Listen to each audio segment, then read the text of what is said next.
Hi everyone, it's Fitz with the Power Talk. Just saw some practice for the Kansas State Wildcats.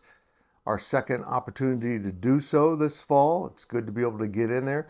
We didn't see much last week. It was a lot of very fundamental stuff, of course, because they were early in the practice sessions at that point. And today was a little bit more. We saw a little 7-on-7. We saw a little full lineup out there on occasion so we could figure out maybe who the starting lineups are at this point. Didn't seem like anything shocking to me at first glance. I got to go through all the photos that I took, which were quite a few, and the video too that Ethan shot at practice to kind of get through the depth chart. The only guys that appeared to be active and in no contact because of injury remained DJ Giddens, and Kenigel Thomas, the defensive back, was also in a red jersey today. So that's of note, but mostly this team seems pretty healthy. It seemed like almost all the key guys were out there doing their thing, as best I could tell, and it's just interesting to watch progression through things. Because last week it was, like I said, very tame. They didn't do much. They were working on a lot of fundamental things and in quick motion.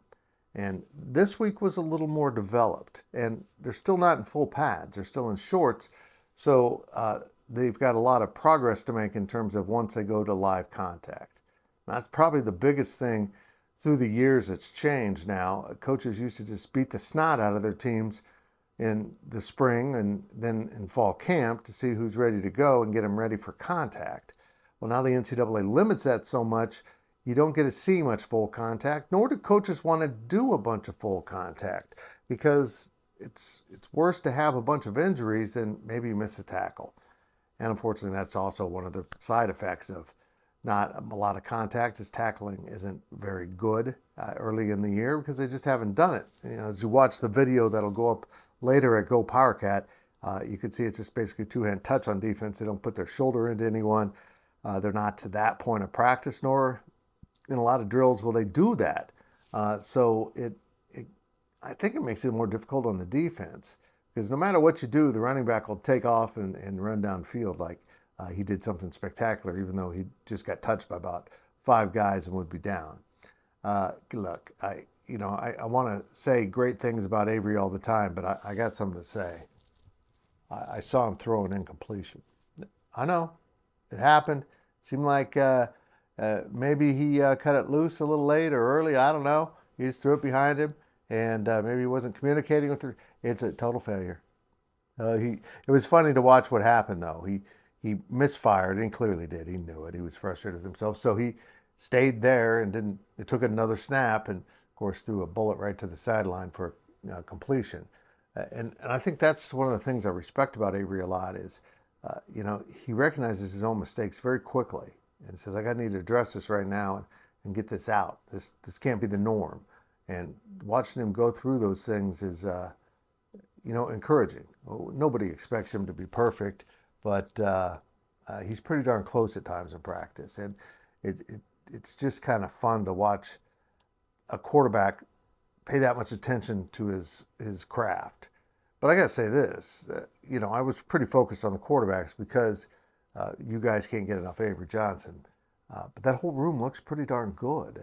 They're throwing the ball maybe better than expected. Jacob Knuth seemed to do some things as the number 2 quarterback, and a little bit later, Taquan Roberson seemed to do things as the number 2 quarterback. When they divide into those double snaps where they got 2 different groups going, when they were like full defense and stuff, those guys went outside, including Taquan and Avery, and Knuth stayed inside with more of the first and second team guys. And then later when they broke out into some 7-on-7, they seemed to flip a little bit more to Taquan being with Avery and Jacob Knuth over with the other quarterbacks. Just an interesting observation. Kilty was at left tackle.